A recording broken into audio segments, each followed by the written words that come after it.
Hola amigos, ¿cómo están? Bienvenidos al canal Seguridad y Defensa Estratégica, transmitiendo su programa normal de los días martes a las 21 horas, ahora en nuevo horario, por supuesto, siempre con tremendos, grandes y excelentes invitados. Saludamos a quienes se conectaron al chat al día de hoy y también a quienes nos están viendo en forma directa, a quienes nos van a ver en diferido.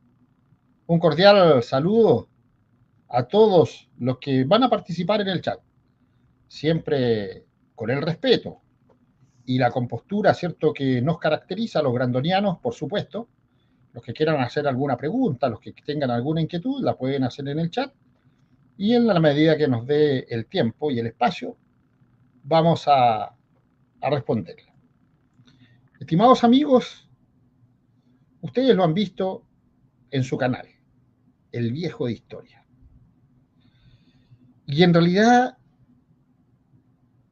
es un grande, en el sentido de que el viejo que no es viejo nos ha traído, cierto, muchas enseñanzas, como los profesores de antaño, los viejos profesores. Yo me acuerdo de tanto el viejo de historia como la vieja de historia. Mi profesora de historia y geografía, de ciencias sociales, me acuerdo. Doña Celina Mayorga, que yo les conté a ustedes que fue importantísima en mi vida, en el sentido de que cuando tú piensas que nadie te pesca, siempre hay alguien que te está observando. Y ella me dijo, tú puedes. Y tú vas a ser grande. Y tú vas a hacer lo que tú quieras ser. Y ella fue la que puso esa semillita en mí, diciendo que sí, sí podía. La vieja Victoria. Bueno, ahora ya no está la vieja Victoria. Falleció, que en paz descanse. Pero gente como ellos, como esos viejos, como esos profesores, como esas personas que solamente se dedicaban a enseñar, independientemente del pensamiento político que tuvieran, ¿ah? Porque en ese tiempo tenían su pensamiento político, pero no lo manifestaban, no lo expresaban. Exclusivamente se dedicaban a enseñar, como tiene que ser. Y este viejo joven, viejo, ¿cierto?, de historia, el viejo de historia que tenemos con nosotros, se ha dedicado también a enseñar. Y se ha dedicado también a hacer muy buenos programas. Interesante, interesante. Y esta noche, ¿cierto?, vamos a hablar de todo un poco, así que esperamos que ustedes lo disfruten. Vamos a saludar, ¿cierto?, con mucho aprecio al viejo de historia. Hola viejo, ¿cómo estás? Gusto de saludarte. Bienvenido al canal Seguridad y Defensa Estratégica. Muy buenas noches y muchas gracias por la invitación, muchas gracias a toda la gente aquí presente. Bueno, conversemos un poco de física cuántica, don Arturo. Pero claro, para eso está invitado, en realidad, viejo, para preguntarte si es cierto o no que en virtud de las descomposiciones electrolíticas cuyas leyes investigó Faraday, se comprobó o no la verosimilitud de la naturaleza atómica de la electricidad, constituyendo así a la formación de la teoría de los iones y a la de la constitución de la materia. Porque hemos dicho que en la historia que para depositar un equivalente gramo de cualquier elemento combinado se requiere siempre la misma cantidad de electricidad. Pero eso es tema de física cuántica, de electricidad electrónica, ¿cierto? Telecomunicaciones. El viejo de historia nos viene a contar una parte importante de nuestra historia, de esa historia que quieren borrar y que en realidad los comunistas son tan obcecados, son tan tosudos, de que piensan que borrando de algunos lugares parte de la historia, con eso van a cambiar la historia. La historia es como es, les guste o no les guste, para bien o para mal. Lo que siempre les he dicho, estimados amigos, la historia la escriben los hombres, y esos hombres que la escriben tienen también una tendencia política. Por eso generalmente tenemos dos versiones de la historia de Chile, ¿ya? Y yo, como les digo siempre, las personas que escriben generalmente va a ser desde el punto de vista que a ellos les tocó vivir la historia. Unos, dependiendo del momento de la historia, la van a escribir de una manera. El que recibió la patada en el trasero la va a escribir de una manera. Y el que pegó la patada la va a escribir de otra manera. Es la misma historia, pero con diferentes actores que les tocó vivir esa parte de la historia de una manera diferente. Viejo de historia, ¿por qué llegó la unidad popular y cómo caímos en todo ese cuento? Me interesaría mucho que tú hagas una introducción desde tu punto de vista y desde los conocimientos que tú tienes sobre esta materia. Perfecto. Justamente para complementar lo que usted decía, y que muy apropiadamente la historia se mide por lo que es la verdad con mayúscula y la verdad con minúscula. La verdad con mayúscula literalmente es lo que es imposible para el historiador alcanzar, porque solamente Dios la sabe, la verdad absoluta. Pero la verdad con minúscula es a partir de los hechos que nos dejan la fuente y entonces el historiador y obviamente también entran los personajes como del periodismo, etcétera, de las ciencias sociales, tienen que alcanzar por medio de la objetividad y ser lo más imparcial posible, pero como sabemos que los seres humanos somos también seres subjetivos, se va a ir mezclando. Entonces la verdad termina siendo más bien en el ámbito de la historia como un ideal a alcanzar, pero que todos sabemos que no se termina por alcanzar por completo. Por eso se divide la verdad con mayúscula y la verdad con minúscula. Eso está presente en el libro Introducción a la historiografía de Mark Bloch. Es muy bueno, por si acaso. Siendo que no era de nuestro sector, pero es interesante. Pero respondiendo a la pregunta suya, miren, nosotros tenemos que entender el conflicto a nivel internacional, porque la historia de la Unidad Popular no se entiende si uno no habla de qué pasaba a nivel internacional, y estamos en plena Guerra Fría, y estamos viendo la acción de dos titanes que son Estados Unidos y la Unión Soviética. Y Estados Unidos y la Unión Soviética utilizaba a los distintos países como obviamente piezas de poder, ¿ya?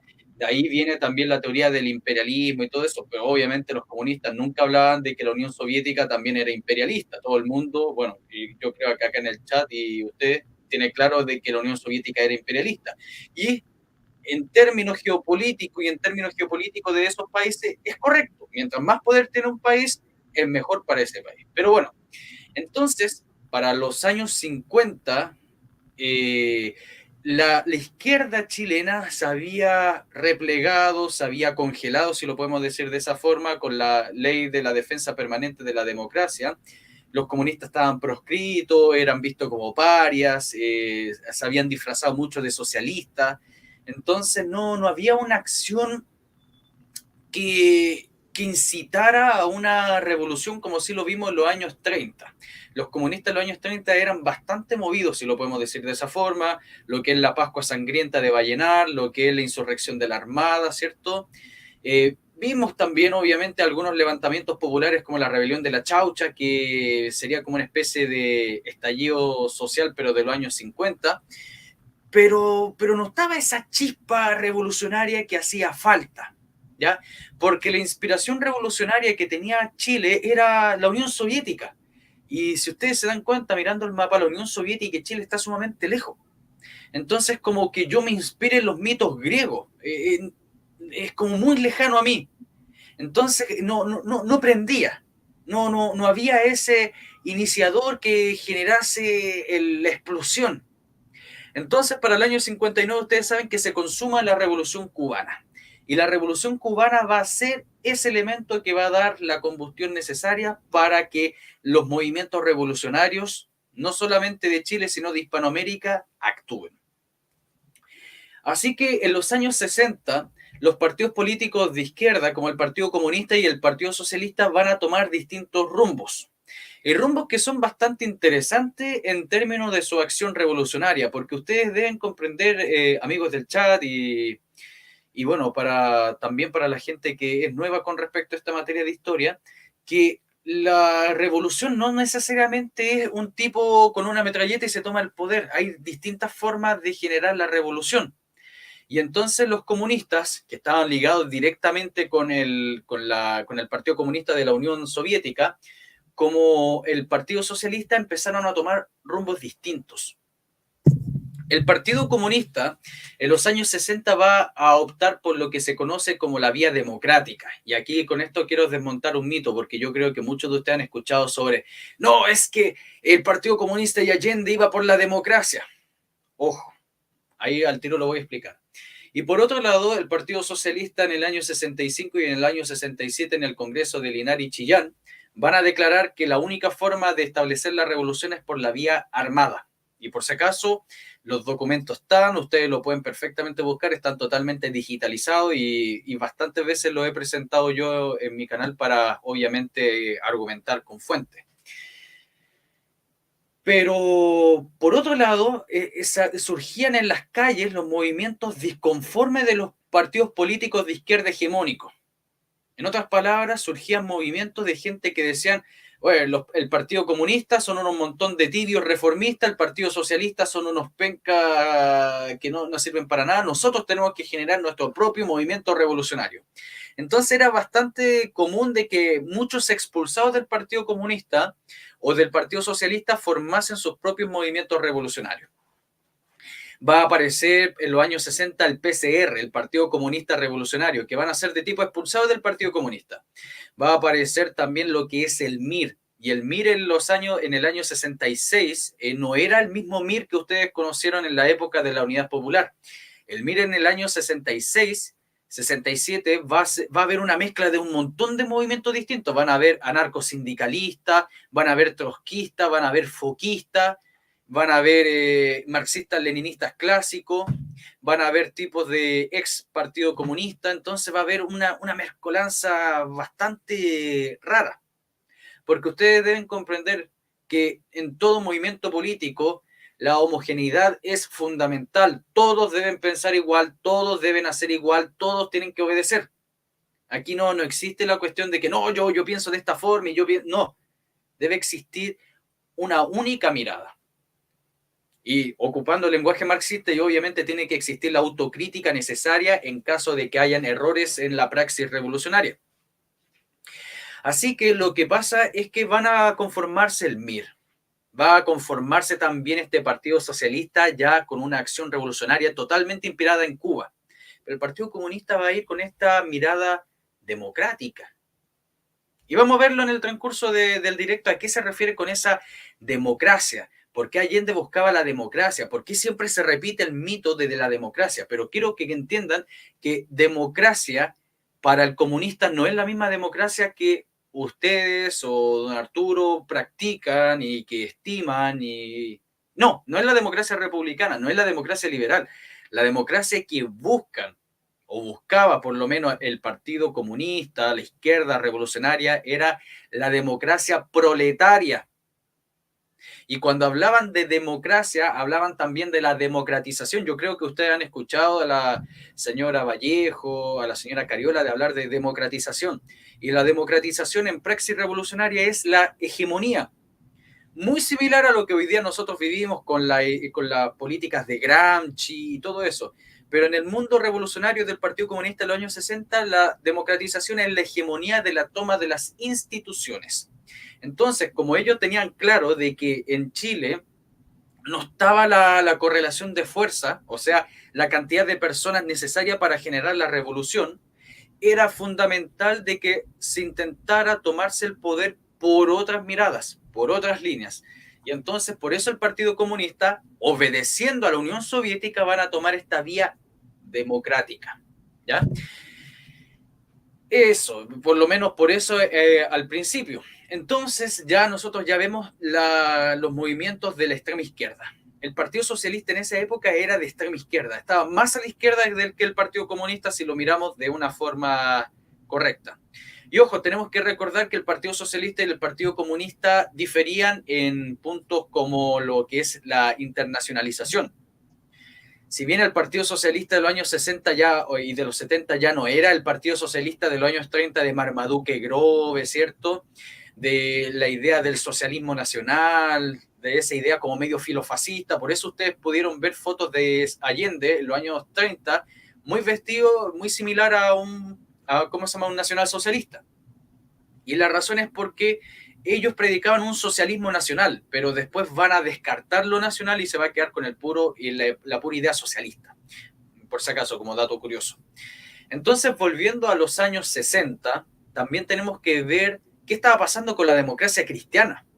La democracia cristiana había nacido si nos vamos bien atrás, parte desde el Partido Conservador, luego del Partido Social Conservador y luego viene la Falange Nacional. Y la Falange Nacional era nacionalista, totalmente nacionalista, pero como va a haber un descrédito de los nacionalismos, se van a transformar en otra forma de centro, en un centro, entre comillas, democrático, pero más o menos con las mismas ideas económicas, más o menos con ciertos mismos ideales, pero obviamente la idea del autoritarismo nacionalista va a desaparecer y va a entrar mejor las ideas progresistas de la época, que van a ser impulsadas desde Estados Unidos. Porque justamente en los años 60, bajo el gobierno de John F. Kennedy, se va a impulsar lo que es la Alianza para el Progreso para, obviamente, Hispanoamérica. ¿Y qué se buscaba con la Alianza para el Progreso? Se buscaba evitar que se avanzara los movimientos comunistas con las contradicciones que habían en el sistema de los distintos países.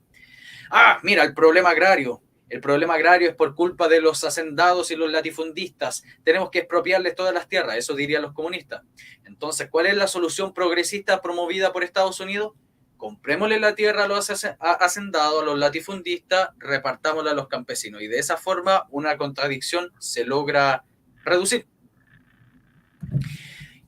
Tenemos un problema con la infraestructura de las industrias. Tenemos que expropiarla y que el Estado se encargue.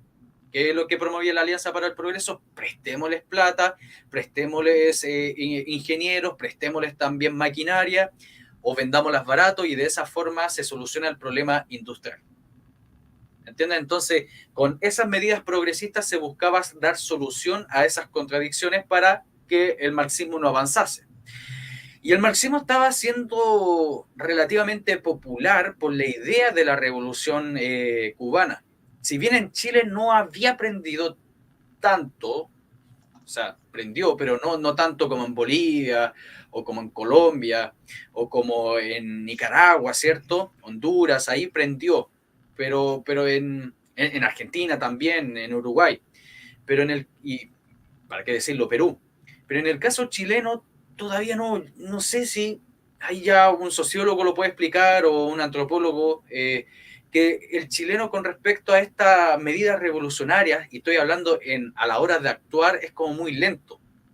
El chileno, yo creo que muchos amaron la revolución cubana, pero no se atrevían a pasar a la segunda parte, que era formar parte del MIR. No creo. Como que se acobardan, no, que viva la revolución cubana, pero desde mi casa. Pero volvamos a la democracia cristiana. La democracia cristiana se fue izquierdizando, dejó ese nicho que era ese centro, ese cómodo centro político del año 64, año 65, y vamos a ver que tanto los sacerdotes que estaban influidos por la teología de la liberación van a estar influyendo sumamente negativamente mal en la juventud de la democracia cristiana. Y es tan así que en la democracia cristiana en el año 69 van a haber tres facciones. La facción demócrata cristiana de Frei. Luego va a estar la facción a la izquierda de la democracia cristiana, que va a ser después la de Radomiro Tomic. Y por último va a ser la democracia cristiana ya marxista. Y entonces en el año 69, Rodrigo Ambrosio, no sé si alguien se acuerda de ese hombre, va a separarse de la democracia cristiana y va a formar el MAPU, Movimiento de Acción Popular Unitario. Y ellos van a seguir siendo católicos. Voy a poner católico, ustedes me entienden. No puede ser uno católico y marxista. Yo siendo que no soy católico, tengo entendido de que es una contradicción dentro del magisterio católico. Tengo entendido yo. Entonces ahí vamos a ver de que el centro político cada vez se estaba fracturando internamente. Y en cambio la derecha chilena en esa época, el Partido Nacional, que era una mercolanza entre liberales, conservadores y nacionalistas, y yo les tengo que decir con todo mi cariño, amigos míos, que históricamente eso nunca va a funcionar. Ningún partido que mezcla nacionalistas, conservadores y liberales funcionan a la larga, porque las disputas internas terminan comiéndoselo. Se pueden generar alianzas tácticas de estos distintos partidos, pero generar un puro partido de estos tres es como literalmente meter a tres gatos con, ¿cómo se llama?, en pleno agosto en un saco, va a quedarle embarrada. Bien. Pero esa más o menos la situación previa. El gobierno de Frei, bueno, hay un libro que se llama Frei, el Kerensky chileno. Frei lo que buscó hacer es lo mismo que Piñera. ¿En qué sentido? Frei no era un revolucionario, Piñera tampoco era un revolucionario, pero quería tomar esas medidas revolucionarias y hacerlas propias. Piñera y Chile Vamos tienen esa misma idea. Piensan y creen que tomando esas medidas revolucionarias y pasando a ser parte de ellas, van a ganar más popularidad, van a tener más poder y de esa forma le quitan el piso a la izquierda. Es lo mismo. Y entonces tomando esas medidas progresistas de la Alianza para el Progreso y profundizándolas, literalmente empezó a generar el principio del fin. ¿Por qué? Porque en el gobierno de Jorge Alessandri se le va a criticar mucho la idea de la reforma agraria de Macetero, ¿ya? Porque obviamente Jorge Alessandri era un hombre bastante correcto. Y entonces las organizaciones que tenía para comprar tierras era eso. Compraba tierra, repartía a los distintos campesinos. Pero pasaba que para la democracia cristiana y para la izquierda revolucionaria eran insuficientes. De ahí viene esa típica frase que yo creo que ustedes tienen bastante conocida. Insuficiente. Entonces la democracia cristiana... Viejo, perdón que te interrumpa un poquito. Se rumorea o se dice o se habla o hay alguna constancia de que se dice que fue bastante violenta la reforma agraria y las expropiaciones. Por lo menos la de Jorge Alessandri no, porque como le decía era totalmente por ley. O sea, ejemplo, voy a poner un ejemplo. Supongamos que usted, don Arturo, tiene un latifundio de 1000 hectáreas y usted produce en esas 100 hectáreas. Trabaja en esas 100 hectáreas y tiene 900 hectáreas que no la usa. ¿Ya? Porque de ahí viene la típica idea marxista de que se desperdicia tierra y la tierra es para quien la trabaja y todo eso. Entonces, ¿qué pasaba? Que el gobierno de Jorge Alessandri llegaba, le decía, oiga, don Arturo, nos interesa comprarle las 900 hectáreas. Y entonces llegaban a un acuerdo, cerraban acuerdo de mano, luego se repartían esas 900 hectáreas en los distintos trabajadores. Y así se dividía. En cambio, en la reforma agraria que va a haber tanto en el gobierno de Frei y sobre todo en el gobierno de Salvador Allende va a ser totalmente violenta. ¿Por qué? Porque ahí vamos a ver el problema de los sindicatos. Vamos a ver tres formas de acción en el campo chileno. Por un lado va a estar la CORA, la Corporación de la Reforma Agraria. Y la Corporación de la Reforma Agraria, en pleno gobierno de Eduardo Frei, estaba tomada por marxistas. Entonces utilizaba la reforma agraria de Frei para obviamente sus propios fines.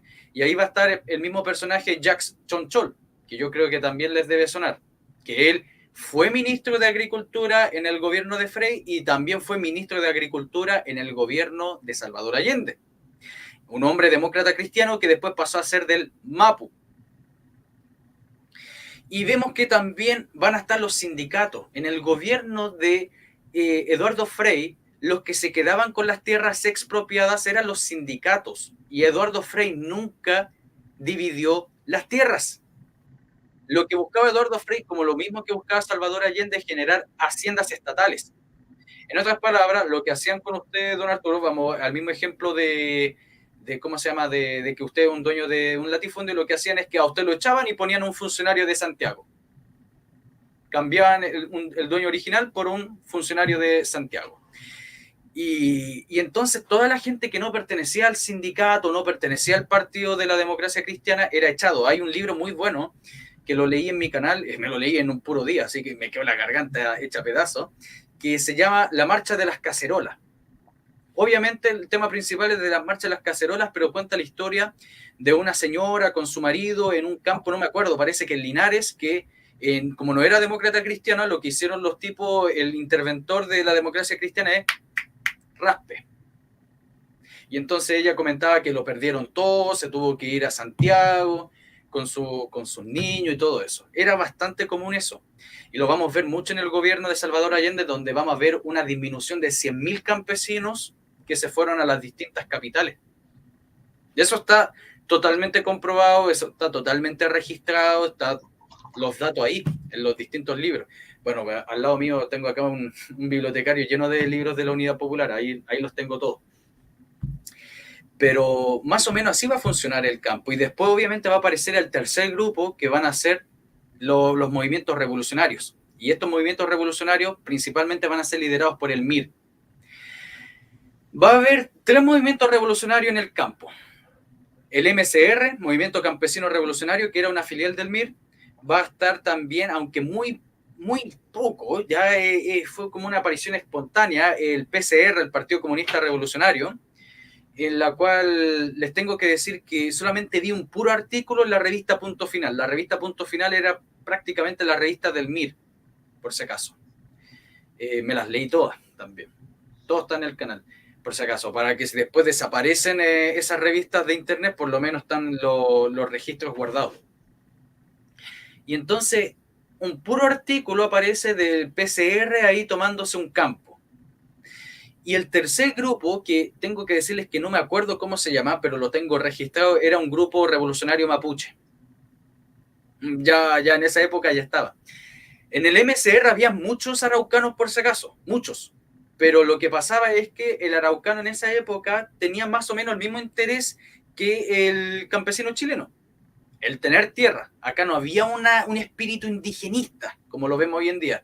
Solamente este grupito chiquitito que se me olvidó el nombre. ¿Para qué les voy a estar mintiendo?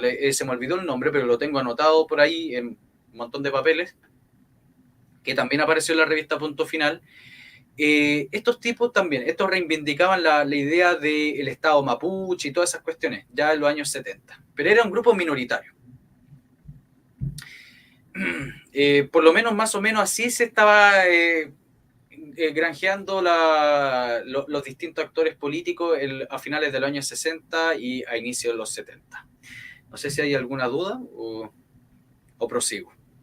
No, está perfecto. Vamos siguiendo con mucha atención lo que estás diciendo, porque nos interesa mucho y a la gente le interesa mucho saber cómo se originó todo esto y por qué realmente llegó la Unidad Popular y se tomaron ese tipo de acciones y por qué se volvieron violentos y cómo fue eso. Está muy bien orientado para que vayamos sabiendo cómo la gente, sobre todo, cómo se va desarrollando, valga la redundancia, todo esto. Yo leí toda una colección de 16 tomos del marxismo en sus fuentes, y lo que tú estás diciendo calza perfectamente en la metodología del marxismo internacional, en realidad, cómo fueron avanzando en todos los países.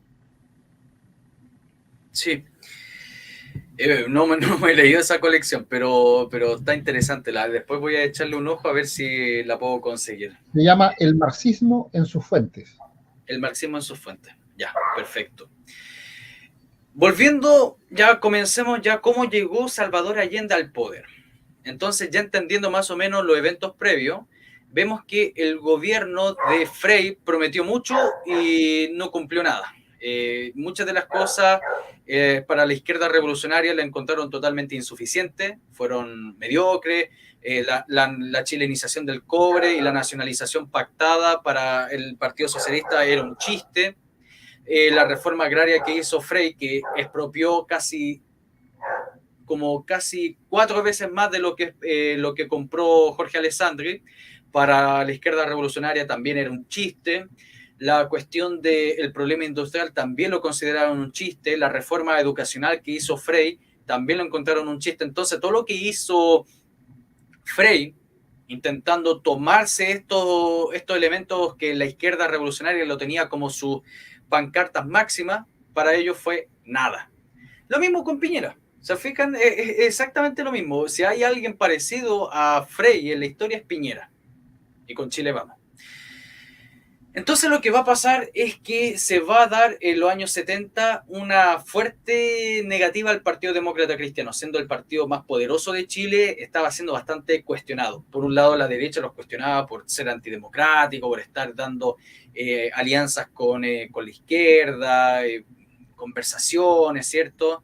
La expropiación, la injusticia, el problema del campo, de la delincuencia, la baja de la industria, la inflación. Y por otro lado, la izquierda, como les decía yo, lo encontraban todo penca e insuficiente. Así que se va a dar esta campaña presidencial. Por un lado va a estar Jorge Alessandri, ya que ya estaba bastante viejo. Ya el hombre parecía que tenía problemas de Parkinson o daba la impresión porque temblaba un poco. Entonces eso también le generó un descrédito porque a la gente no le gustan los hombres viejos que se vean débiles. Ya, de esa forma, por lo menos es lo que pensaban en esa época y es lo que justamente leí en un artículo. Por otro lado estaba la democracia cristiana representado por Radomiro Tomic, que yo les dije que era del ala izquierda de la democracia cristiana. Y por otro lado, como ustedes ya saben, está la Unidad Popular representada por Salvador Allende. Y aquí hay un problema con la Unidad Popular. Porque antiguamente los distintos frentes que generaba la izquierda, estos conglomerados políticos que generaba la izquierda, era para llegar al poder e intentar ganar la mayor cantidad de espacios posible, no para hacer necesariamente la revolución, como el Frente Popular, ¿cierto? O lo que fue el FRAP en el año 64, pero la Unidad Popular daba la propaganda de que con ello la revolución llegaba. Pero ¿qué va a pasar? Y el análisis que hacen los personajes de la revista Punto Final es excelente, porque son marxistas criticando a los otros marxistas.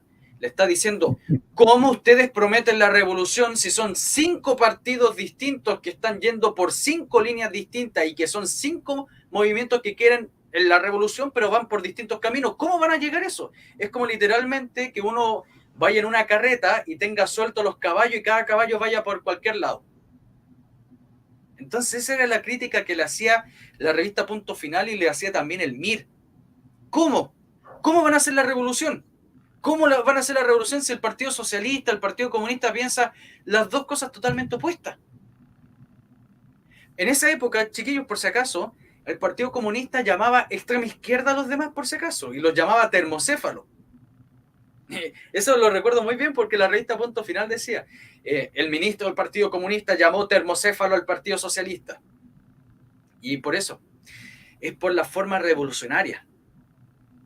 ¿Ya? El espíritu de la Revolución Cubana modificó mucho el pensamiento, la táctica y la estrategia de muchos de los movimientos políticos de extrema izquierda, porque antes eran mucho más cautos, si lo podemos decir.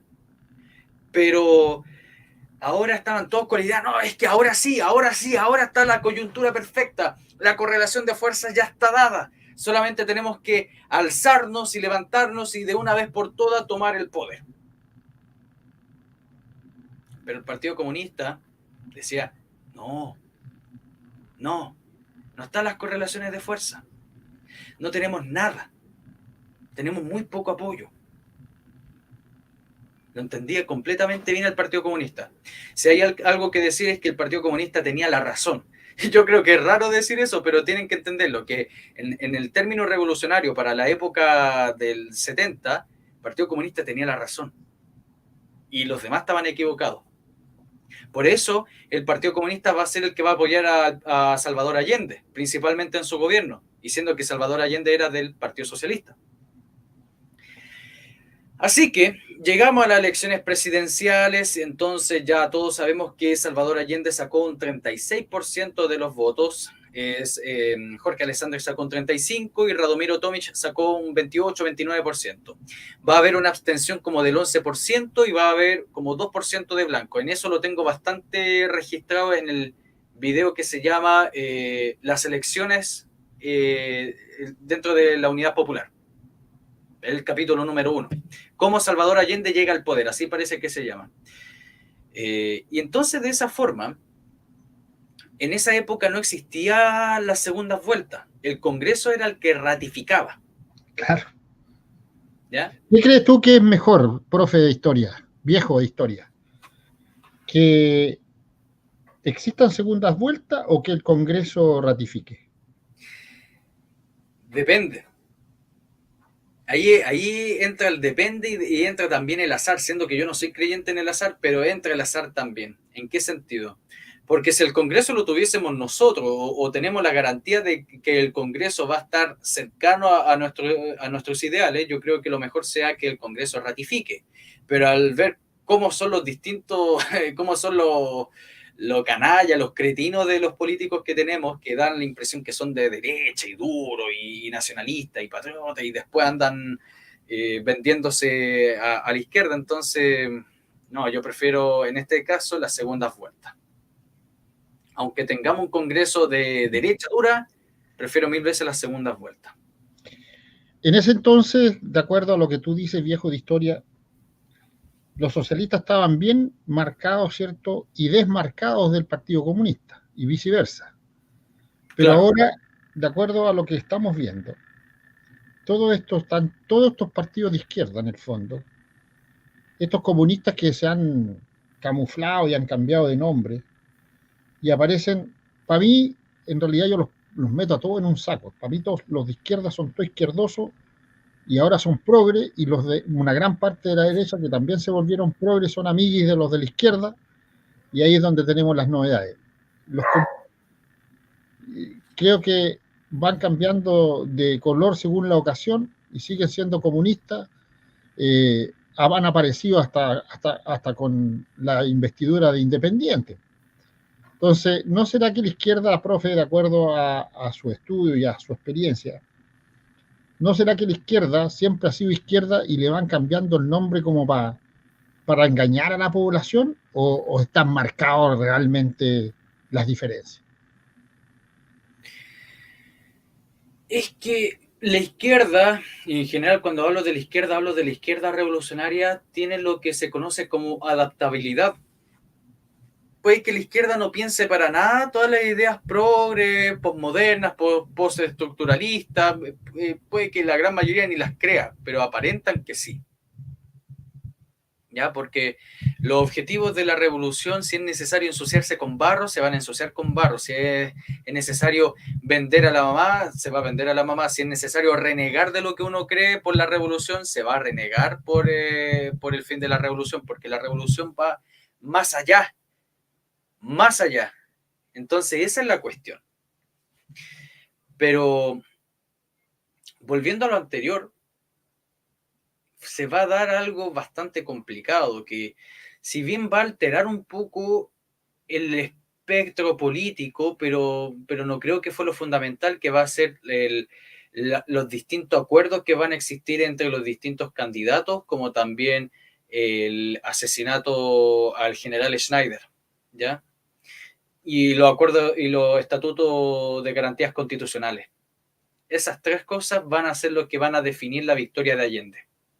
Porque si uno lo ve de esta forma, Salvador Allende tenía 36% de apoyo, si ustedes lo miran de esa forma. En cambio, si uno lo ve de la otra forma, más del 60% de la población no quería Allende. Quería a uno u otro de los candidatos. Y por otro lado, también nosotros vemos que se van a dar estas eventualidades que van a generar, obviamente, su problemática. La primera es que existía el acuerdo Tomic-Allende. Como alguien aquí en el chat lo dijo, Tomic apoyó a Allende y Allende iba a apoyar a Tomic si quedaba en primer lugar. No creo que sea malo, ya, porque es un apoyo táctico y los políticos lo hacen desde siempre y no fue tampoco definitivo. Pero ahí uno puede ver la izquierdización de la democracia cristiana. Si uno estudia el programa de Tomic y el programa de Allende, existían bastantes similitudes, más que diferencias. El segundo elemento que va a alterar todo va a ser el asesinato del general Schneider. Si no me equivoco, 24 de octubre de 1970 se va a dar. ¿Qué era lo que se buscaba? Que a partir del track 1 y el track 2 de Estados Unidos, ¿ya? Porque el track 1 era que Estados Unidos prestaba un montón de plata a la campaña de la derecha, y el track 2 era ya una acción determinada para detener al gobierno de Allende. Si se necesitaba el uso del arma, se usaba el arma. Ahí nosotros podemos ver intervención norteamericana, lo cual no es malo ni bueno. Por eso yo les dije al principio que estábamos en plena Guerra Fría. La KGB también va a intervenir aquí en Chile en el gobierno de Allende. Y yo nunca he visto a un comunista quejándose de eso. Así que con el track 2 va a haber distintas formas de generar algo de impacto para detener el proceso de ascensión al poder de Salvador Allende. Así que, a ver, va a estar una línea, ¿cómo se llamaba este general? Se me olvidó, Camilo, se me olvidó el nombre, pero por otro lado va a estar la línea del general Vió. Y la línea del general Vió fue, si bien al principio no vista bien, pero terminó siendo la usada, y la cual era secuestrar al general Schneider. Todo el mundo sabe que se iba a buscar secuestrarlo. ¿Y cómo se sabe eso? Porque incluso en el lugar donde lo iban a retener tenían preparados los almuerzos. Y el mismo general Vió dijo, teníamos preparado para el general un plato de cazuela. En la entrevista que la pueden encontrar en YouTube. Pero ¿qué pasó? Que hoy en día incluso lo pueden encontrar en el video que hice sobre la muerte del general Schneider, y también lo pueden buscar en el artículo del diario Interferencia, que es un diario de extrema izquierda, no es de derecha. Va a decir de que en la operación para secuestrar al general Schneider se metieron personajes del MIR, que fueron los que terminaron disparando y obligaron a los demás a seguir disparando, y se intercambiaron balazos y todo eso. Hay algo interesante, que encontraron una bala de un revólver que no pertenecía a ninguno. Pero ahí quedó esa cuestión. ¿De dónde apareció esa bala? No era ni de la gente que estaba dentro del auto, no era tampoco de los que dispararon, pero apareció un balazo de un arma no identificada. O sea, se sabe que era un revólver. Eso es como para pensar, ¿qué pasó? ¿Qué pasó? Entonces, con la muerte va a generar obviamente ciertas problemáticas a nivel del Parlamento. Pero ya estaba todo dado, ya estaba todo decidido. La gran mayoría de la democracia cristiana, que estaba más bien tirada a la izquierda, estaba con esta idea de que no, Salvador Allende es un hombre, es un demócrata, pero tenemos que hacer que firme estos acuerdos de los estatutos de garantías constitucionales, porque de esa forma tenemos la garantía de que se va a mantener la república, la democracia. Todos unos crédulos, todos unos crédulos. Vamos a ver que en el año 71, en la entrevista que se le va a hacer por Regis Debray, que también está ahí en el canal si usted quiere escucharla completa, va a decir Salvador Allende que se firmó esos estatutos por una cuestión meramente táctica. Eso es lo que hablaba ayer don Hermógenes Pérez de Arce, también en nuestro canal. Lo que tú acabas de decir de la entrevista que le hicieron a Allende. Interesante, así que la tienes completa en tu canal. Sí. Perfecto, para que la gente, ya saben, vayan, suscríbanse al canal del Viejo de Historia, y tiene un montón de documentales e inclusive muchas cosas de la historia que nos habló don Hermógenes Pérez de Arce ayer. Tiene los documentales o las entrevistas completas del Viejo de Historia ahí en su canal. Muchas gracias, muchas gracias. Pero... Saludos te está mandando la vieja de inglés también, ¿eh? La vieja de inglés, saludos. Acaba de entrar, dice Jimena, dice, recién llego, qué maravilla escuchar al Viejo de Historia, saludos de la vieja de inglés. Saludos, muchas gracias, saludos. Eso. ¿Alguna duda, consulta, pregunta? No sé, la gente del chat está bien interesada en realidad en esto, pero había una pregunta, en realidad, a ver si la encuentro aquí, se me pasó. No, Laura Soledad Balborán, que dice que efectivamente lo que tú estás diciendo, que se unían por una cuestión táctica, ¿cierto? Independientemente del pensamiento político, para llegar, ¿cierto?, a acuerdo y llegar al poder.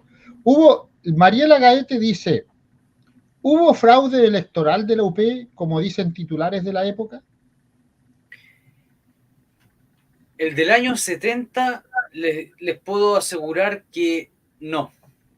No, incluso hasta lo investigué yo. Obviamente de ahí que pueda haber fraude en algunas mesas, ustedes saben que siempre puede haber. pero se investigó, incluso el Partido Nacional intentó ver qué podía hacer y no encontró nada. Incluso también se lo pregunté al mismo don Hermógenes y el mismo don Hermógenes me dijo que no. Donde sí hubo fraude fue en las elecciones del año 73. Las de marzo del 73, ahí hubo fraude. Ahí sí.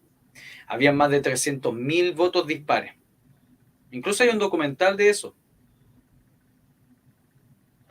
La Judith Guzmán pregunta, dice, si acaso la democracia cristiana pidió la intervención de las Fuerzas Armadas en el país. Sí. Sí. Está lo que se conoce como el Acta Rivera. También está la conversación que el mismo Eduardo Frei va a tener con un grupo de empresarios importantes que va a quedar totalmente registrada de que se necesitaba la acción de los militares. También van a estar las grabaciones de Frei y de Elwin hablando de la intervención de los militares y el acuerdo de la Cámara de Diputados del 22 de agosto del 73 que, si no me equivoco, fue el jueves pasado. Vamos a ver que, si no me equivoco, fueron 83, 84 parlamentarios, después se fueron sumando más, varios de ellos eran demócratas cristianos.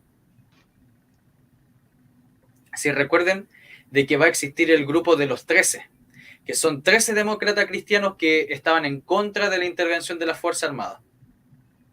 El grupo de los 13. Ahí va a estar este fulano, ¿cómo se llamaba? Se me olvidó el nombre, que va a participar mucho en los años 80 generando marcha. Uno moreno que se tiraba al piso en las calles, ahí aparecen los documentales, se me olvidó el nombre. No, se me olvidó el nombre ahora. Se me fue. No, se me fue el nombre. Lo lamento. Mira, Ana Figueroa, no importa, ahí ya va a aparecer. Es que los viejos siempre se les va la memoria en las historias. Oye, Ana Figueroa dice, Radomiro Tomic apoyó a Allende porque yo sé, al general Schneider no quería que fuera presidente y por eso lo mataron. Soy momia desde que tengo uso de razón. El mejor presidente Pinochet.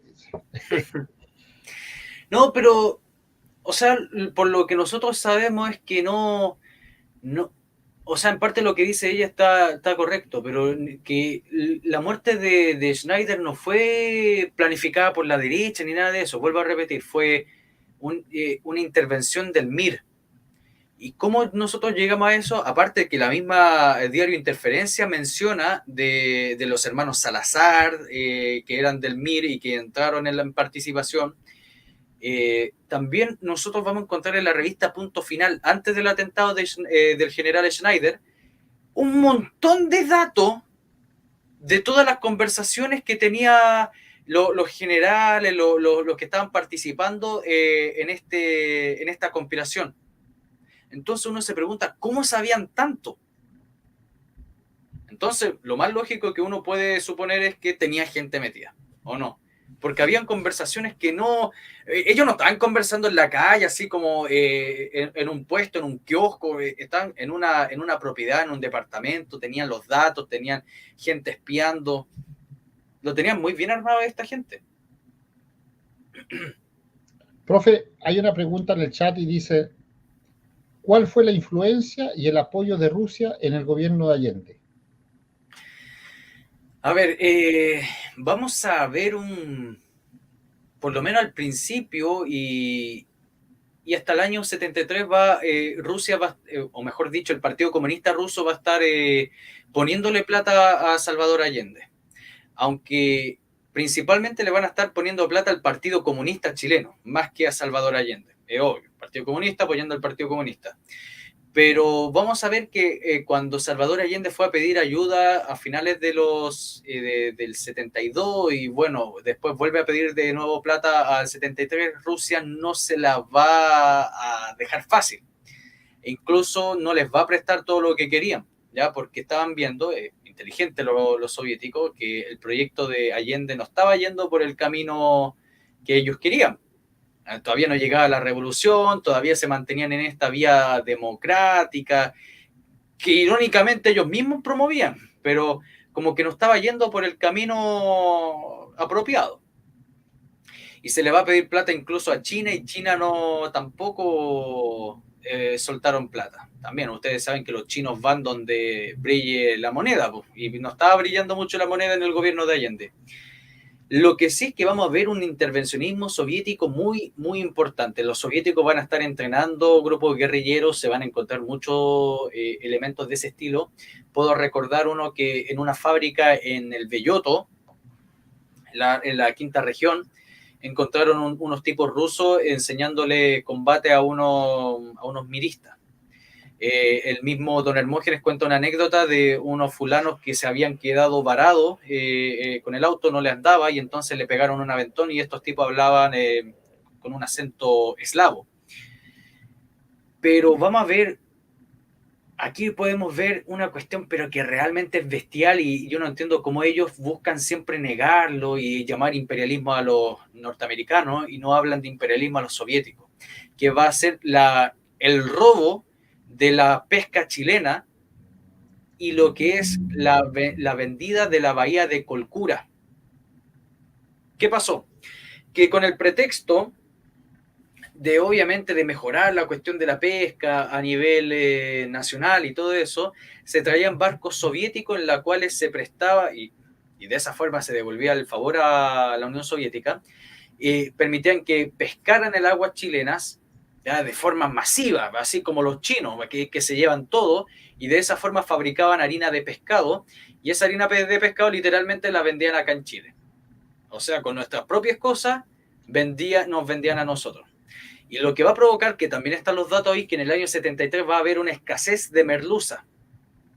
¿Ya? Incluso aparece en los diarios, no hay merluza. Y Colcura, que va asociado también a la cuestión de pesca, lo que buscó la Unidad Popular es cederle a la Unión Soviética la bahía de Colcura para transformarlo en una base naval soviética. El pretexto era de que era la ciencia, que todo iba por la ciencia, pero nosotros podemos verlo en los documentos de la revista ¿Qué pasa?, que justamente tengo acá el compilado, en la cual habla sobre cómo literalmente estaban cediendo territorio nacional para los soviéticos.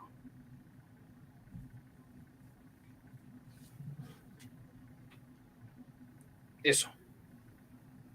Ok. Vamos a ver qué es lo que tenemos aquí en el chat. Aparte de esto, a ver.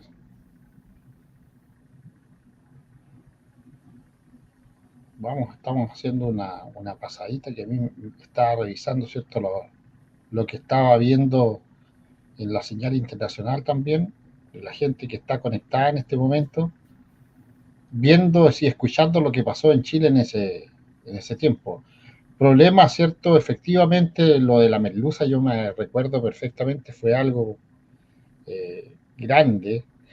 Quedó un merluzo vivo, dice, lamentablemente. Pero bueno, a ver, la gente ha preguntado varias veces, hay gente que no sabe, ¿por qué efectivamente, si tú puedes repetir, por qué efectivamente mataron al general Schneider? A ver, mire, como... Cortito un resumen, ¿no? Ya. Como lo que pasa es que Estados Unidos buscaba evitar de que Allende llegase al poder, ¿cierto? Entonces buscaban de que por medio de un evento impactante la ascensión de Allende no se llevase a cabo, se generase un estado de sitio, le diesen atribución y más tiempo a Frey, y de esa forma ganar tiempo, ¿ya? Y obviamente ganando tiempo se puede generar más propaganda, se puede generar más cosas, ¿ya? Así que se va a generar lo que es el track 1 y el track 2. Track 1, dentro de esta conspiración por Estados Unidos, era pasar plata para campaña presidencial a Jorge Alessandri.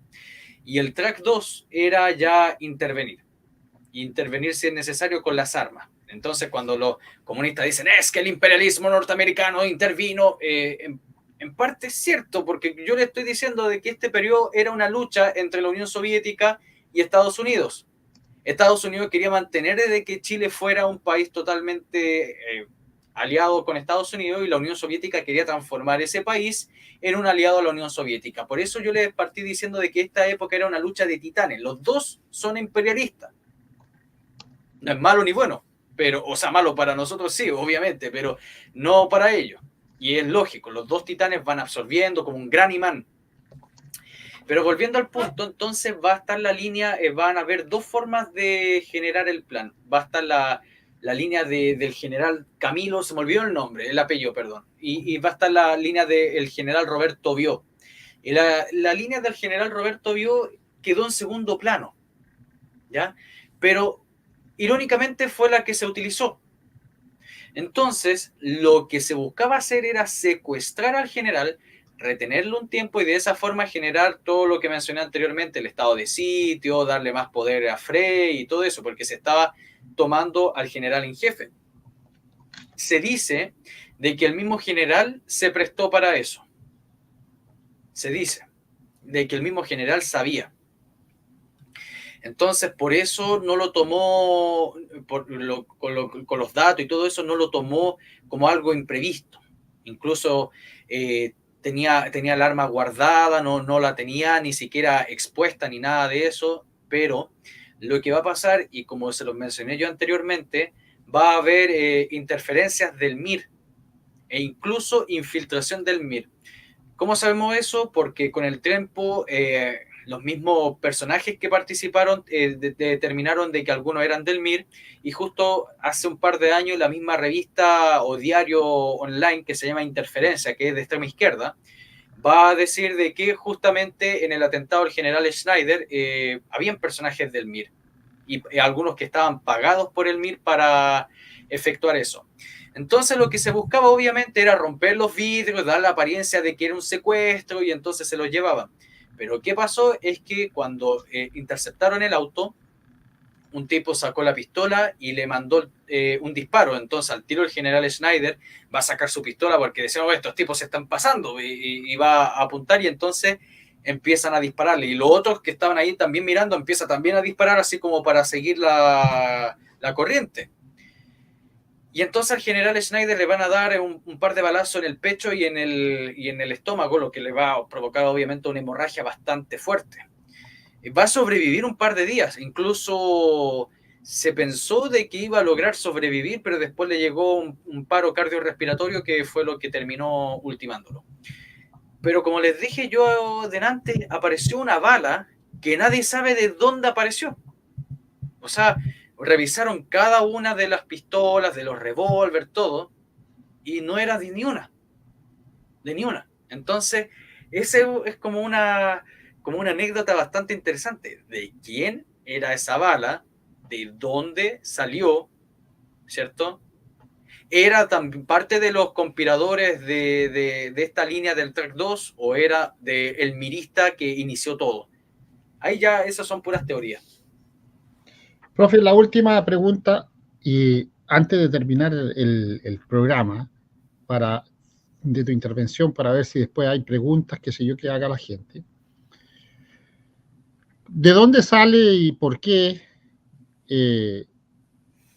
aparece este cuento de que en el tiempo de Allende se dijo que había que eliminar o que ellos iban a eliminar a 1 millón de chilenos para la revolución? Ya, ya. Hay una... Oh, disculpen. Hay un libro que se llama Allende, no, ¿cómo es? De Nena Osa, parece que se llama así la periodista. Allende, Allende I Love You, ¿cómo es? Se me olvidó. Pero hay un libro de Nena Osa, así se llama la periodista. A ver, déjenme, lo busco al tiro. Ahí le voy narrando. En el cual ella es una periodista que se interna en la zona de Allende Thank You. Así se llama, Vivencias Periodísticas y Personales. Allende Thank You. Y entonces lo que pasa es que Nena Osa cuenta en ese libro todo lo que pasó en la Unidad Popular, como una especie de bitácora. Y entonces en una de ellas logra meterse en un fondo que estaba tomado por el MCR. Y el hombre que dirigía el MCR era el comandante Pepe. Vuelvo a repetir, el MCR era del MIR por si acaso, porque el MIR va a crear lo que se conoce como frentes de masa. El MIR tenía una lógica de acción revolucionaria de abajo hacia arriba. Ellos pensaban de que lo que estaba haciendo Allende era una estupidez, que la única forma de tomar el poder era creando poder popular, como yo creo que han visto las típicas imágenes, dice crear poder popular. Y entonces se buscaba tomar tanto las tomas, ahí aparecen las juntas revolucionarias del pueblo, las asambleas del pueblo, el movimiento campesino revolucionario, la Federación de Trabajadores Revolucionarios, el movimiento de estudiantes revolucionarios, ¿cierto? Van a aparecer distintos frentes, y todos esos frentes pertenecían al MIR, porque el MIR sabía ocupar todos los espacios sociales y de sociabilidad para obviamente generar acumulación de fuerza. Pero volviendo al punto, entonces el MCR estaba tomándose grandes cantidades de campo y entonces a Nena Osa le salió literalmente un tiro de suerte porque buscaba entrevistar a este personaje, pero ella no sabía que estaba ese personaje ahí. Entonces, ¿cómo la gente no sabía que este personaje, o sea, que ella era de derecha, de oposición? Porque justamente Nena Osa se supo disfrazar bastante bien, ¿ya? Tenía amigos que eran de gente moderada, que tenían otros amigos que eran de izquierda, y entonces de esa forma llegó hasta donde estaba el comandante Pepe. Y entonces conversa, le pregunta quién era, cómo llegó ahí, por qué estaba haciendo todo eso, y entonces les da la típica respuesta de un marxista revolucionario.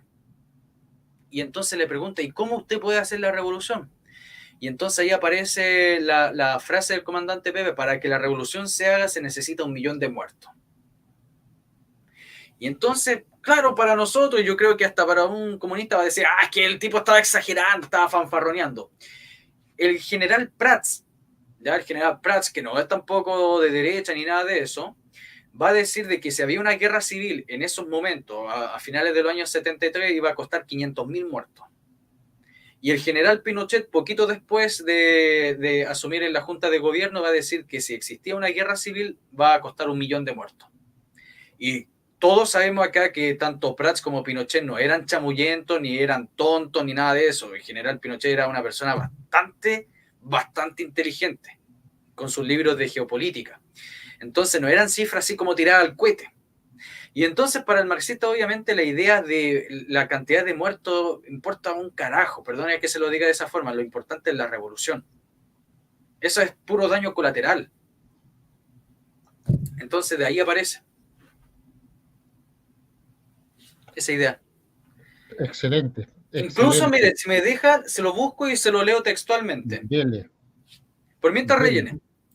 No hay ningún problema. Oye, en realidad, efectivamente, después los zurdos se hacen los tontos y muchas veces dicen que no, que ellos en realidad aumentaron o agrandaron el poder que tenían y que eso les jugó en su contra, como para posteriormente sacarse, ¿cierto?, las responsabilidades, como que no iba a ser así y todo el cuento. No hay que olvidarse que los comunistas a nivel internacional, estimados amigos, tienen a su espalda, bajo su responsabilidad, a más de 150 millones de personas que asesinaron de una u otra manera.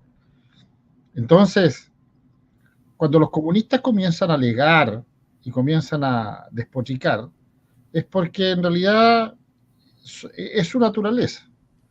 Los comunistas han matado a más de 150 millones de personas en el planeta.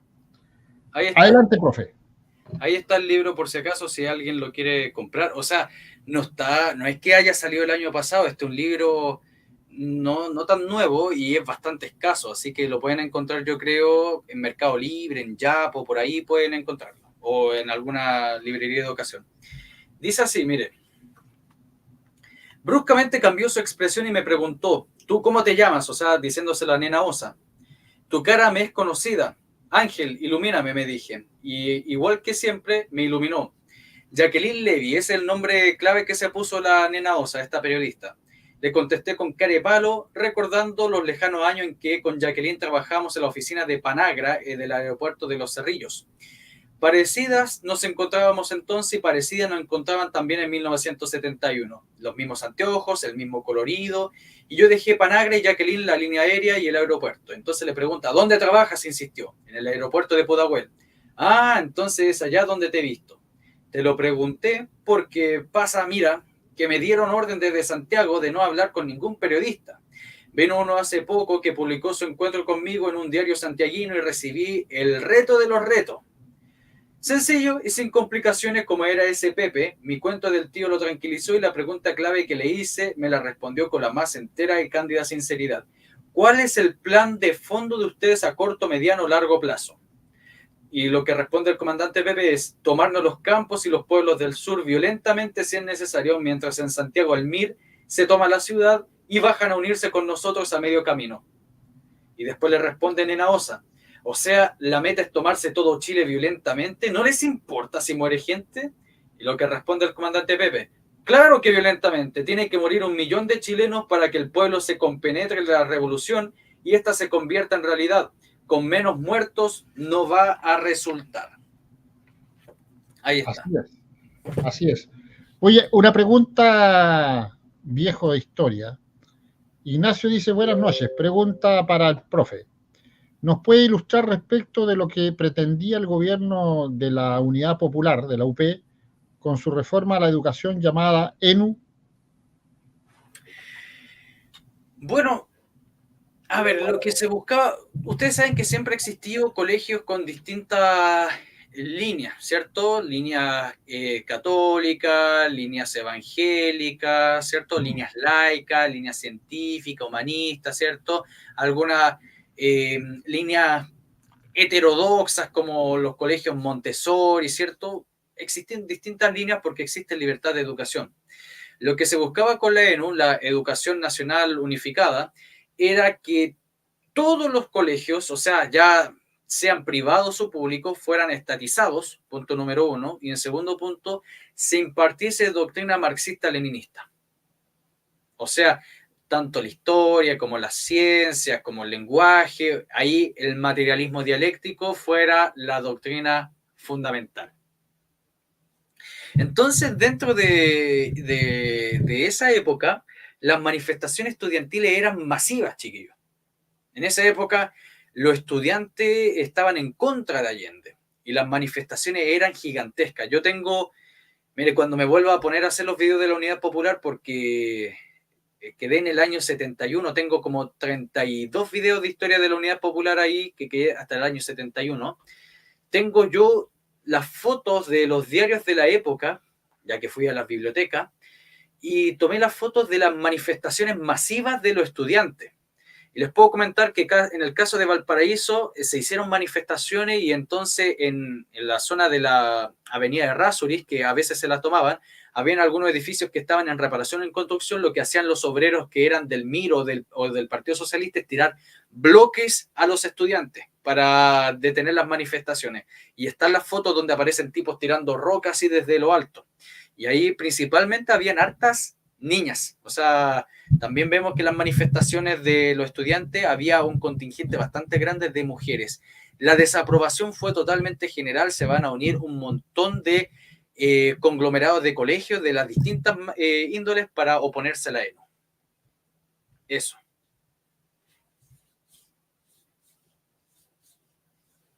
Está muteado, don Arturo. Para Daniel, que está preguntando si la ENU era un símil de la ESI de hoy, no tiene nada que ver. La ESI es la educación sexual integral y la ENU, que era la enseñanza, ¿cierto?, nacional unificada, tenía que ver más con la parte ideológica partidista de partidos políticos, tengo entendido, o Sí. cuál es, para que tú le expliques a Daniel y a la gente la diferencia entre la ENU y la ESI, que son totalmente diferentes. Mira, con respecto a la ESI, todos sabemos que es perversa, va en contra de la naturaleza, de Dios, ¿cierto? De la misma integridad de los niños, física, mentalmente, es lo peor. Se lo puedo decir yo como profesor, que tengo que estar viendo pinceladas de esas cosas que aparecen en el currículum de historia. Pero les tengo que mencionar que no es tan malo como lo es la ENU. Si bien la ESI es impulsada directamente del Ministerio de Educación, uno perfectamente puede pelear contra la ESI. Puede perfectamente pelear contra la ESI. Los colegios pueden perfectamente, por medio de sus líneas, de no pasarlo. ¿Ya? Perfectamente se puede hacer. Ya ahí cuando empiezan a existir ya leyes que lo imponen a la fuerza, ya es otra cosa. Pero en el caso de la ENU era todos, todos, y ningún colegio puede restarse. Y entonces lo que buscaban los más radicales de la UP es que todos los colegios fueran estatizados, todos, todos. Entonces ahí ustedes pueden ver más o menos la magnitud de las dos cosas. Excelente. Viejo de historia, antes de terminar el programa siempre le pedimos a nuestros invitados que muchas veces la gente, cierto, confunde algunas cosas, pero muchas veces también la gente se siente depresiva, se siente con falta de fe, como que nada se va a solucionar, como que está todo malo y vamos a seguir así. Así que les pedimos a nuestros invitados que nos den desde su punto de vista unas palabras, ¿cierto?, al finalizar, de buena onda, de la luz al final del túnel, de acuerdo a tu experiencia, como el viejo de historia. Dicen que las cosas vuelven a repetirse, y si la gente no conoce de la historia, vuelve a cometer los mismos errores. ¿Crees tú que podemos ver una luz al final del túnel en el momento que está viviendo Chile actualmente? A ver, yo creo que sí, sí. Miren, cuesta eso porque, a ver, me voy a reservar mis comentarios negativos porque usted me pidió que fuera lo más positivo, pero si existe acción masiva, popular, ¿cierto? Donde las grandes masas de la población que todavía buscan mantener a nuestro país lo más íntegro posible, que sean respetuosos de los símbolos, de la identidad, de lo que nosotros somos, que tengan también una proyección hacia futuro, que no simplemente esté metido y consumidos por esta sociedad globalizadora de la sociedad de consumo, tenemos esperanza, pero lo más importante, y lo digo yo como cristiano que soy, es que el chileno tiene que volver a Dios, ¿ya? Eso es lo que pienso. Chile se volvió en un país ateo. Yo respeto a la gente que es atea y puede estar en el chat. Yo fui ateo, así que lo tengo más que claro, pero eso no significa que se pueda hacer lo que se está haciendo con Chile, con los niños y todo eso, porque ya está cayendo ya al satanismo puro. Entonces yo llamo a toda la gente que si uno quiere de que Chile vuelva a ser glorioso como antes, tiene que también ser religioso como antes.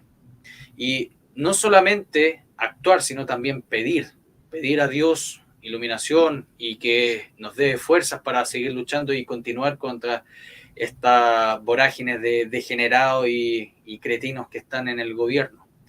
Pero recuerden, amigos míos, que si usted no hace su parte, en la cual usted tiene que compartir, y no solamente compartir, sino promover todo lo que gente como Don Arturo, gente como yo, o las diversas personas que están en la plataforma, no solamente YouTube, en todas, no va a quedar en nada, no sirve nada el puro like o el muchas gracias. Sirve también que usted convenza gente, no le tenga miedo a la gente, porque por tenerle miedo a la gente estamos viendo todo lo que está pasando hoy en día. Nos quedamos literalmente en los vilos, nos robaron la silla, ¿cierto? Nos fuimos a Melipilla y perdimos la silla, y esa silla es nuestro país. Entonces, yo llamo a la gente que haga, no solamente diga, haga. Y eso, que Dios los bendiga, amigos míos. Espero que les haya gustado este pequeño directo. Y bueno, si a ustedes les gusta la historia de Chile y quiere evitar de que a su hijo le sigan diciendo de que Pinochet fue un tirano y Salvador Allende fue el rey de Chile, de que Bernardo Higgins era transexual y Arturo Prat era un cobarde que se murió, no sé, de las peores y absurdas formas que pueden inventar gente como Baradit, lo invento a mi canal de Historia de Chile llamado El Viejo de Historia. Muchas gracias, don Arturo, y estoy disponible cuando usted quiera nuevamente invitarme. No, gracias, estimado viejo de historia, el viejo joven que nos viene a visitar el día de hoy. Y en realidad, estimados amigos, vayan al canal que se llama a sí mismo El Viejo de Historia. Así que tiene muchos videos, muchos documentales interesantes desde el punto de vista que nosotros conocemos. Eh, Voy a cerrar el programa y me voy a quedar con algo que dijiste muy importante y que hemos venido diciendo de que en un gobierno de recuperación nacional, en nuestro gobierno de recuperación nacional, cuando yo sea presidente, Dios va a volver a las aulas de clase, como corresponde. Y Dios va a volver a tomar su sitial como corresponde, porque desde que salió Dios, desde que sacaron a Dios de todas partes, ha comenzado, como bien dijiste tú, mi estimado viejo de historia, comenzó el degeneramiento. Porque mal que mal, las religiones nos dan cierto, o nos ponen un párale, nos ponen una cuota de, en realidad, de moralidad, de buen comportamiento. Y como han sacado las religiones, y no estoy hablando de una en particular, pero la religión en general, la sacaron de las salas de clases, esto se volvió un degeneramiento, que lo vemos desde el nivel máximo, que es el presidente de la República, hacia abajo. Y eso no puede ser. Ningún país funciona y todos los países están condenados a morir o al fracaso cuando el degeneramiento se apodera del Estado, del gobierno y de todas sus instituciones. Estamos viendo, por ejemplo, con preocupación, que acaban de salir las noticias, que en Irak se bajó, por ejemplo, la edad para contraer matrimonio con las niñas menores de edad. Si bien es cierto era 12 años, ahora se bajó a 9. Entonces, ¿cómo va a ser decente, cómo va a ser posible que un degenerado de 30, 40, 50 años se case con una niñita de 9 años? Y ya salió aprobada la ley en Irak. Y Egipto va por el mismo lado. Va también en este momento en proceso de aprobar la ley para que la gente mayor se pueda casar con criaturas, con niños.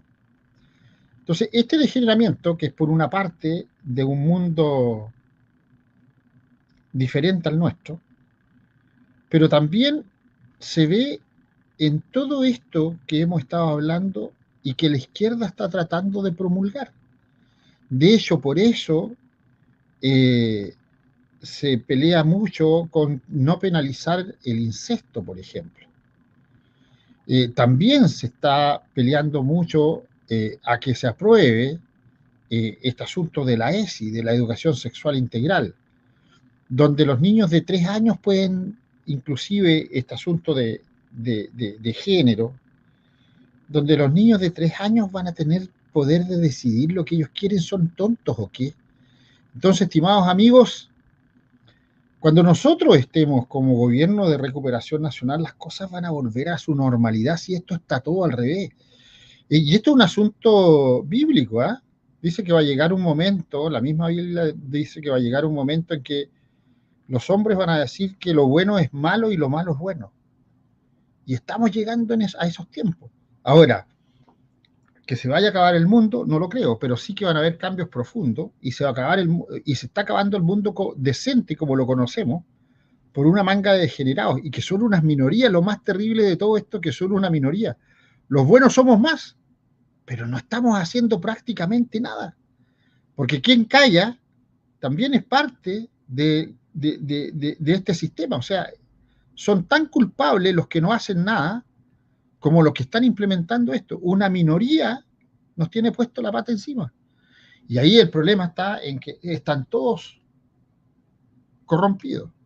Poder judicial, el Congreso, el gobierno, instituciones públicas.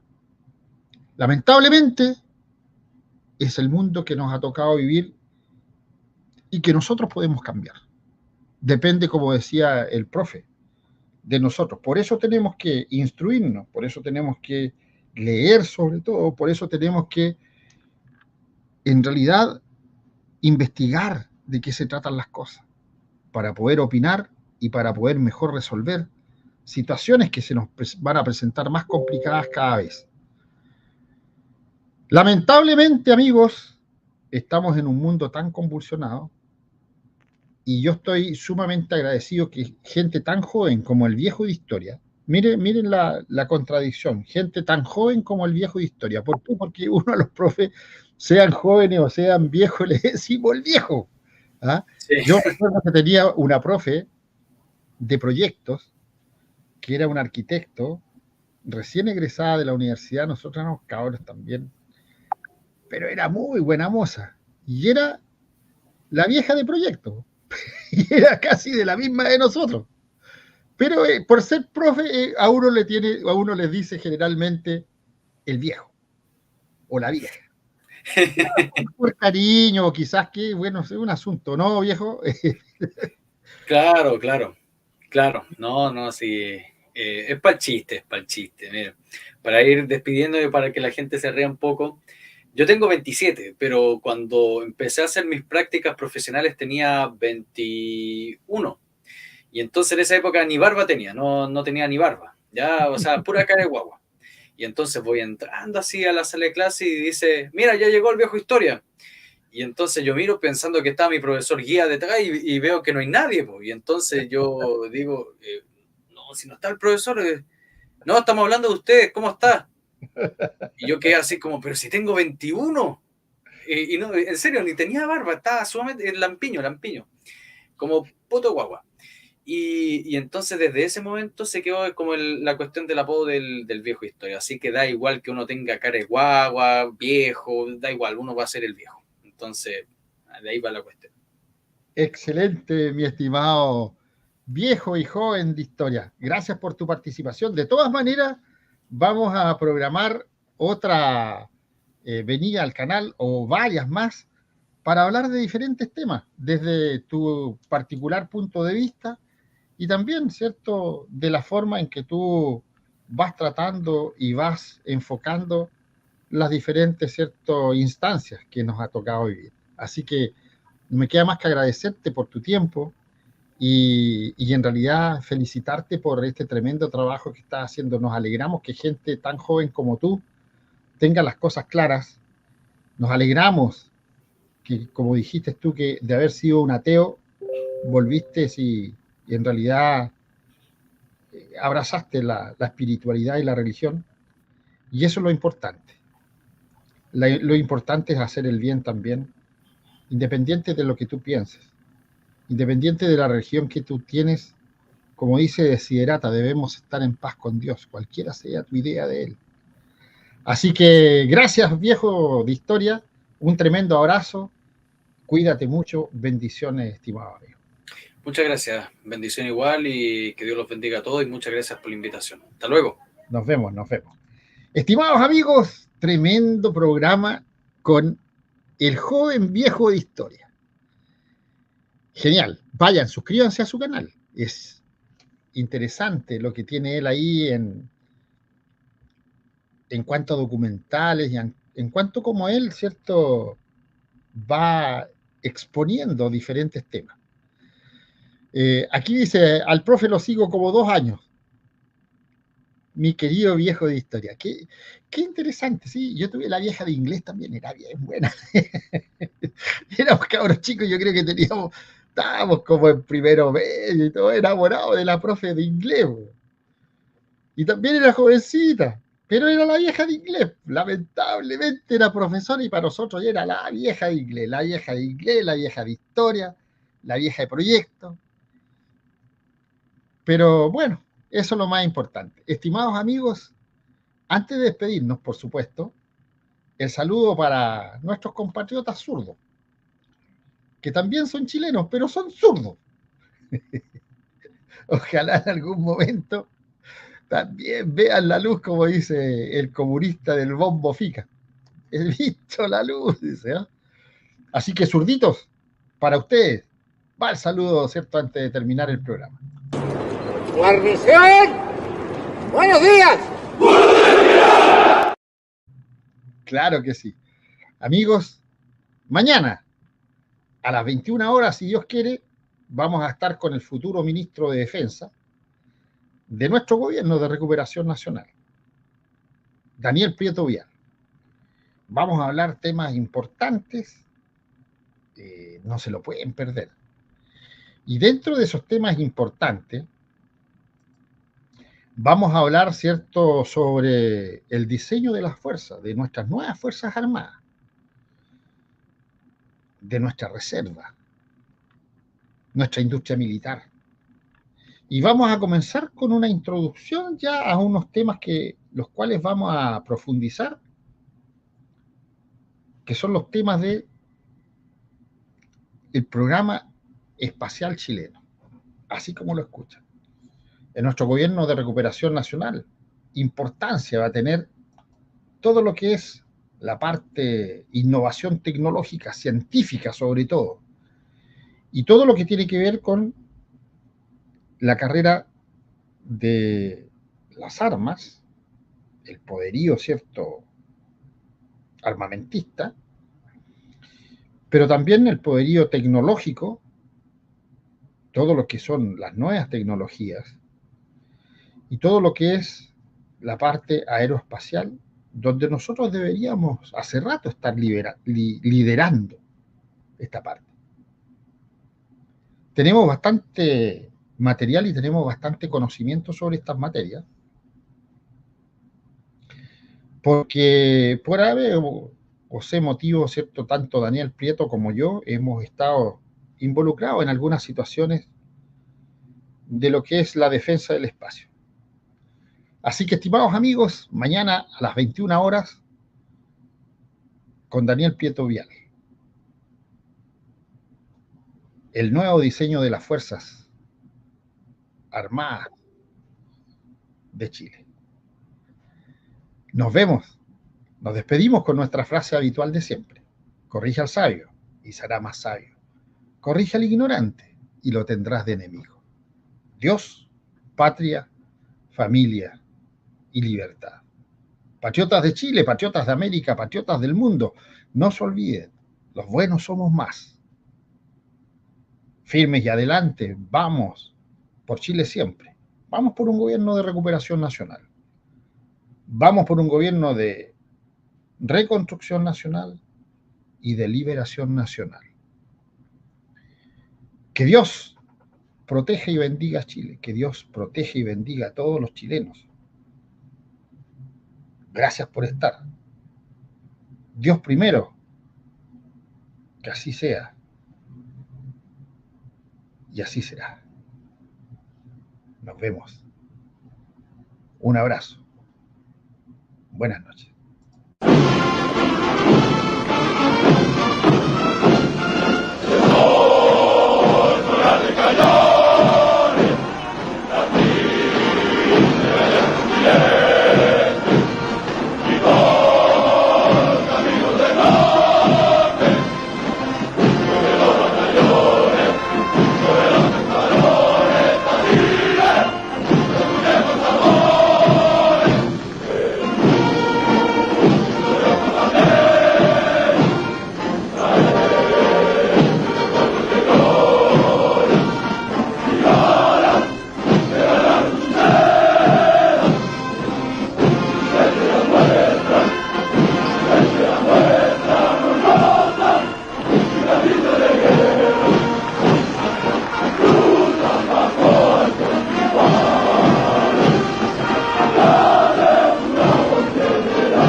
Con orgullo levanto mi voz, Arturo Grandón, el de la región. Y mira, para terminar, tenemos una tradición, una pregunta abierta, que si tú tuvieras un superpoder o incentivar, estimular o hacer una iniciativa, ¿qué es lo que harías para desarrollar Chile? Con una iniciativa no se puede. Ya. Pero si yo tuviera el poder, si yo fuera presidente de Chile, cierre de frontera, hay varias cosas que se tienen que hacer inmediatamente. Cierre de frontera, el ataque frontal, pero frontal, con tolerancia cero a la delincuencia, al crimen organizado, al narcotráfico y el terrorismo, y la expulsión de instituciones extranjeras que están interfiriendo en política interna del país. Una vez que tú ordenas la casa, le das seguridad, la organizas, en ese momento recién puedes pensar en desarrollar el país. Pero si tú no tienes seguridad, no tienes el cierre de la frontera, la seguridad que corresponde en tu casa y el ordenamiento, no puedes hacer nada. Por eso son medidas que son conjuntas las que tienen que llevarse adelante para poder desarrollar el país. Chile todavía puede ser rescatado. Y en eso estamos trabajando por la concreción o la obtención de un gobierno de recuperación nacional y de reconstrucción nacional, que es lo que necesita el país. Sin duda, porque estamos bien en las cuerdas. Así es. Han dejado bien en las cuerdas, ¿no? Arturo, bueno, qué gusto conversar contigo, no puedo estar más de acuerdo, porque igualmente cualquier país serio que quiera invitar a inversión y quiera crear empleo y mejorar su calidad de vida, para ser serio, primero tiene que estar ordenado. Es igual que tu casa. Claro. Si en tu casa tú tienes las puertas abiertas y entra Pedro, Juan y Diego, sin que lo hayas invitado, y tú le quitas el pan de la boca a tus hijos para darle a alguien que no conoce, estamos mal, o sea, el mundo al revés. No, las cosas. Chile primero para los chilenos. Si esa es la primera cosa. No, y nadie se hace cargo después de todo el desorden que va quedando. Increíble. Así que bueno, nos vamos con tremendo mensaje. Sí, pues hay que estar ordenado, que es importantísimo tener la seguridad como un factor pero absolutamente primordial para pensar el desarrollo de Chile. El patriota soy yo.